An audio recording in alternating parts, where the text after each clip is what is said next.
Assalamualaikum warahmatullahi wabarakatuh. Alhamdulillah, alhamdulillahilladzi an'amana bi ni'matil iman wal Islam. Wassalatu wassalamu ala sayyidina Muhammadin wa ala alihi wa sahbihi ajma'in. Amma ba'du. Para teman-teman, para ikhwatal iman, para pemirsa dimanapun Anda berada, semoga kita semua senantiasa dicintai dan dimuliakan oleh Allah Subhanahu wa taala. Amin amin ya mujibas sailin. Bapak Ibu yang dimuliakan Allah Subhanahu wa taala, pada kesempatan kali ini insya Allah saya akan membuat satu video yang mana video ini Bapak Ibu sekalian sudah berkaitan berat dengan rangkaian ibadah tawaf yang dikenal dengan tawaf wada atau tawaf perpisahan Bapak Ibu. Apa sebab? Karena tawaf wada atau tawaf perpisahan ini Bapak Ibu seringkali menjadi salah satu pertanyaan dari jemaah haji ataupun jemaah umroh ya. Bahkan tidak jarang Bapak Ibu sekalian antara jemaah yang satunya dengan jemaah yang satunya ini kadang selalu berargumentasi seperti itu ya, selalu agak sedikit berdebat begitu. Apa sebab Bapak Ibu sekalian? Karena kebanyakan di antara para jemaah haji ataupun jemaah umroh, apalagi yang baru pemula ya, yang mungkin tidak menguasai ilmu manasik dan lain sebagainya Bapak Ibu sekalian, ini kadang kita suka memberikan informasi, memberikan kabar kepada yang lain yang dengan cara tidak mendidik Bapak Ibu sekalian. Ini menurut saya ya, dengan satu contoh misalkan Bapak Ibu sekalian, kita ngasih kabar kepada yang lain misalkan, kita itu sudah melakukan tawaf wada, tawaf perpisahan, kita sudah tidak boleh ke Masjidil Haram, kita sudah tidak boleh sholat di sana, kita sudah tidak boleh melakukan hal-hal yang berkaitan dengan ibadah di Masjidil Haram. Artinya apa? Kita itu seakan-akan haram masuk ke Masjidil Haram. Seperti itu dan seterusnya Bapak Ibu sekalian. Ini seringkali saya temukan Bapak Ibu sekalian. Bahkan terkadang di antara jemaah haji ataupun jemaah umroh yang mungkin hanya sebatas mendengar berita ya dari mungkin pembimbing atau mutawif seperti itu. Bahkan mungkin mendengar informasi bahwa kita setelah melakukan tawaf wada atau tawaf perpisahan kita tidak boleh lagi ke Masjidil Haram, tidak boleh lagi kita melakukan sholat di sana dan lain sebagainya Bapak Ibu sekalian. Jadi kita itu bertanya dulu ya, jangan asal memberikan informasi yang mungkin membingungkan seseorang gitu kan. Apalagi misalkan ada jemaah haji atau jemaah umroh yang baru melakukan ibadah haji atau ibadah umroh yang kadang mendapat informasi seperti itu malah kebingungan ya. Oh, masa iya ya? Saya tidak boleh ke Masjidil Haram lagi, saya tidak boleh tidak boleh melakukan sholat lagi ke Masjidil Haram gara-gara saya sudah melakukan tawaf wada Bapak Ibu. Untuk itu betul-betul diperhatikan apa yang saya sampaikan.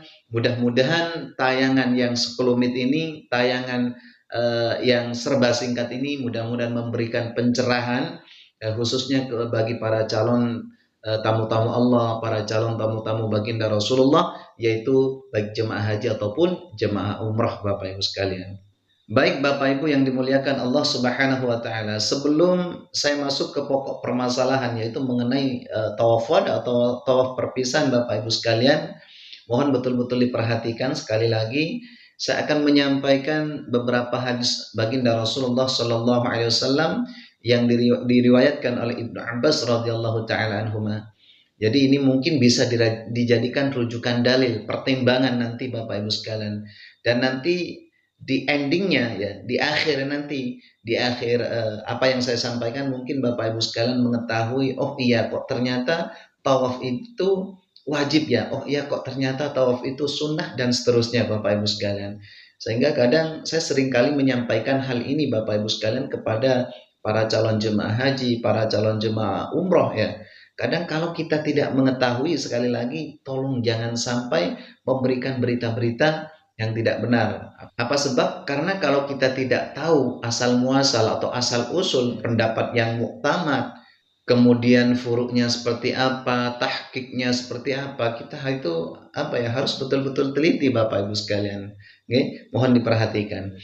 Saya akan menjelaskan di dalam kitab Al-Mughni fi Fiqhil Hajj wal Umrah di halaman 172 Bapak Ibu sekalian bisa membukanya. Di situ ada bab tawaf wadanya. Ada faslun tawaf wada. Nah, di mana di situ Bapak Ibu sekalian dijelaskan, Ibnu Abbas meriwayatkan la yanfiruna ahadan hatta yakuna khairan. Rawahu Muslim wal amru lil wujub. Kama qala Abu Hanifah wa Ahmad wa Syafi'i wa jumhur ahli ilm. Mengenai tawaf wada ini Bapak Ibu sekalian, ternyata kalau kita teliti, kita kaji Bapak Ibu sekalian, tawaf wada ini ada 3 versi Bapak Ibu sekalian. Ada 3 macam, 3 jenis ya. Yang pertama, Bapak Ibu sekalian mohon diperhatikan, yang pertama itu wajib, yang kedua sunnat muakkad, yang ketiga itu mustahab. Ya, saya akan perinci satu persatu Bapak Ibu sekalian, nanti bisa ambil kesimpulan daripada apa yang saya sampaikan ini. Kalau kita sudah melakukan tawaf wada 7 kali putaran, kata orang-orang kita sudah melakukan tawaf wada, tidak boleh masuk ke Masjidil Haram, ya kan? Sudah tidak boleh berjemaah di Masjidil Haram dan seterusnya. Baik, Bapak Ibu, yang pertama tawaf wada ini sudah saya sampaikan tadi ada 3 versi ya. Yang pertama wajib, yang kedua sunnat muakkad, dan yang ketiga mustahab. Baik, saya rasa paham di sini ya. Wajib, sunnat muakkad, dan mustahab. Saya akan perinci satu persatu Bapak Ibu sekalian. Sekarang yang wajib. Kalau kita ambil yang wajib, kita tuh sudah tidak diperbolehkan lagi berbelanja, kemudian kita sudah tidak diperbolehkan lagi masuk ke hotel, kemudian kita sudah tidak diperbolehkan lagi tidur di hotel ya, apalagi tidur, masuk aja udah tidak boleh. Ini kalau yang wajib. Ini mohon diperhatikan, jangan sampai gagal paham Bapak Ibu sekalian. Artinya apa? Kalau kita sudah melakukan tawaf wada 7 kali putaran, kita itu langsung naik kendaraan, misalkan dari Mekah nih langsung menuju ke airport Jeddah atau kemana gitu ya, airport kita di Mekah, apa di Jeddah, apa di Madinah misalkan. Baik, kita itu langsung naik kendaraan, langsung menuju ke airport. Ya, nggak boleh tidur dan seterusnya Bapak Ibu. Ini yang wajib. Kalau kita ambil yang wajib Bapak Ibu sekalian, saya rasa ini setiap jemaah haji, jemaah umroh, saya rasa nggak sanggup Bapak Ibu sekalian. Ya, nggak sanggup. Ya, sangat, maksudnya sudah nggak bakalan sanggup. Kita ketika melakukan tawaf ada 7 kali putaran, pengennya kan belanja dulu, kemudian kita masuk ke hotel, packing barang dan lain sebagainya Bapak Ibu sekalian. Ini yang harus betul-betul diperhatikan. Saya rasa tidak mungkin lah ya. Nggak mungkin kalau untuk jemaah haji ataupun jemaah umroh melakukan yang wajib ini. Apa sebab? Karena berat rasanya Bapak Ibu sekalian. Kita sudah melakukan tawaf wada harus langsung naik kendaraan baru pulang. Nah, lalu ini buat siapa sih Pak Ustadz tawaf wada yang wajib seperti ini? Biasanya dilakukan oleh para orang-orang bermukim dan lain sebagainya itu ya. Yang kadang langsung ketika melakukan tawaf langsung naik kendaraan baru pulang ke airport seperti itu. Ini yang wajib Bapak Ibu. Nah, yang kedua Bapak Ibu sekalian, sunat muakkad. Sunat muakkad ini artinya ketika melakukan tawaf ada 7 kali putaran, kita bisa belanja dulu, bisa pulang ke hotel dulu, packing barang dulu, bisa tiduran dulu. Kalau misalnya pesawat kita itu agak lama ya kan, daripada nunggu di airport lama-lama kita capek, jenuh dan lain sebagainya, mendingan kita nyantai dulu di hotel misalkan. Ya, kita tunggu jam kepulangannya jam berapa gitu. Kita masih nyantai, ini sunat muakkad dan boleh Bapak Ibu sekalian kita melakukan rangkaian ibadah. Satu contoh misalnya Bapak Ibu sudah melakukan tawaf wada, okay, kemudian melakukan tawaf wada waktu duhur misalkan. Kok ternyata pulangnya masih nanti malam, habis maghrib gitu kan.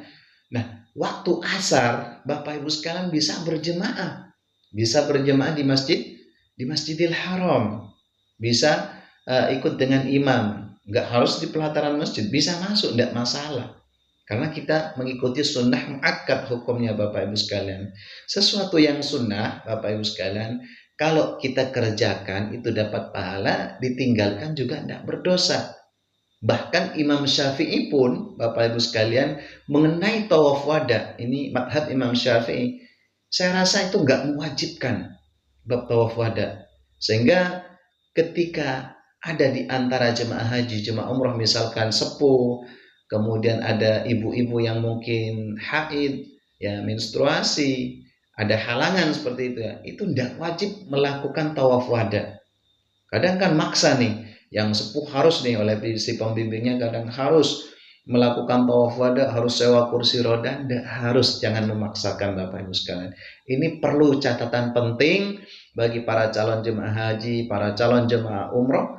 Nanti ketika Bapak Ibu sekalian ada keluarga yang sepuh-sepuh, yang tua, yang diajak umroh, yang diajak haji, tidak harus melakukan tawaf wada, ya, karena kita misalkan kita sudah mengikuti yang sunnah muakkad, tidak harus Bapak Ibu sekalian. Jangan bikin resah jemaah, mohon betul-betul diperhatikan. Jadi kita sekali lagi harus cari pendapat yang muktamad itu seperti apa, ya, kemudian asal usulnya, pendapat itu dari mana Bapak Ibu sekalian, tahqiqnya seperti apa, dan dalilnya itu kita harus teliti, ya, furuknya seperti apa kita harus betul-betul teliti. Kita belum tahu apa-apa, kadang suka memberikan informasi ya kepada teman-teman kita, kamu kan sudah melakukan tawaf wada 7 kali putaran, kamu tidak boleh ke sana, tidak boleh sholat di sana. Nah, secara logika orang mau melakukan amal ibadah ke Masjidil Haram dilarang, kok aneh gitu kan ya. Jadi jangan terlalu terlalu memperketat seperti itu Bapak Ibu sekalian, ya.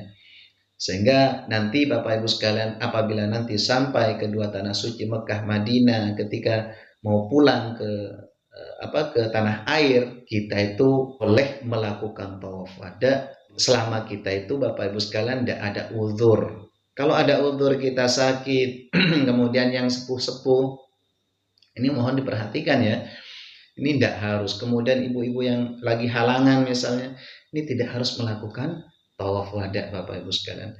Lalu kenapa Pak Ustadz kalau kita seumpama nggak melakukan tawaf wada? Kata Ibnu Abbas, la yanfiruna ahadan hatta yakuna khairan. Kita kan selaku tamu Allah, ya.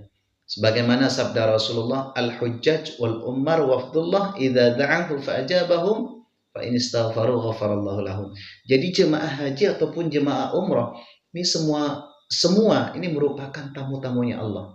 Nah, karena kita sudah merasa tamu Bapak Ibu sekalian, otomatis kalau kita namu ke rumah seseorang, ya, ibaratnya kita namu kepada teman atau ke rumah seseorang, ketika kita pulang tidak pamit, kita itu la yanfiruna ahadan hatta yakuna khairan. Kita itu tidak dianggap sopan. Itu saja Bapak Ibu sekalian. Karena kita selaku tamu gitu kan. Satu contoh kecil aja nih. Ya, misalkan ada seseorang namu kepada kita Bapak Ibu. Namu nih, kok ternyata orang itu nyelonong aja pas pulangnya, nggak pamit, nggak salaman, nggak. Kita itu nggak dianggap sopan. Orang itu nggak dianggap sopan oleh kita Bapak Ibu. Sama halnya dengan kita ini tamu-tamu Allah. Masya Allah, ya. Selaku kita tamu-tamuannya Allah, nggak etis rasanya kalau kita nggak ada uzur itu Bapak Ibu sekalian, nggak melakukan tawaf perpisahan. Dan yang ketiga mustahab Bapak Ibu sekalian. Mustahab itu apa sih Pak Ustadz? Mustahab itu hanya sekedar anjuran, ya, yang nggak jauh beda dengan sunnah muakkad. Artinya kalau panjenengan mampu monggo, ya, kalau nggak mampu nggak harus melakukan tawaf wada Bapak Ibu. Sehingga saya seringkali menyampaikan kepada para jemaah, karena saya sendiri kadang seringkali membawa jemaah haji, jemaah umroh, jangan terlalu mempersulit untuk jemaah seperti itu, ya. Karena sifatnya tawaf wada ini sunnah Bapak Ibu sekalian. Jadi sekali lagi, mari kita cari titik persamaan, jangan memperbesar perbedaan. Karena seringkali ini terjadi Bapak Ibu sekalian. Perlu saya ulangi, jangan membuat resah, jangan membuat informasi kalau kita tidak tahu asal usulnya, pendapat yang muktamad, kemudian furuknya seperti apa, ya, tahqiqnya seperti apa. Kita harus betul-betul teliti Bapak Ibu mengenai tawaf wada ini. Kalau kita tidak tahu asal usulnya, kita lebih baik bertanya. Allah mengatakan, fas'alu ahlal dzikri in kuntum la ta'lamun, maka bertanyalah engkau. Ini kata Allah, ya, kepada orang yang mengetahuinya.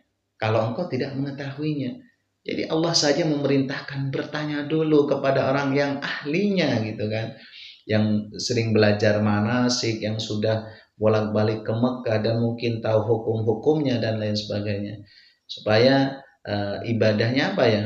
Ibadahnya betul-betul sempurna seperti itu Bapak Ibu sekalian. Ini sajalah mungkin Bapak Ibu sekalian yang dapat kami sampaikan. Saya rasa paham sampai di sini, saya rasa jelas sampai di sini Bapak Ibu sekalian.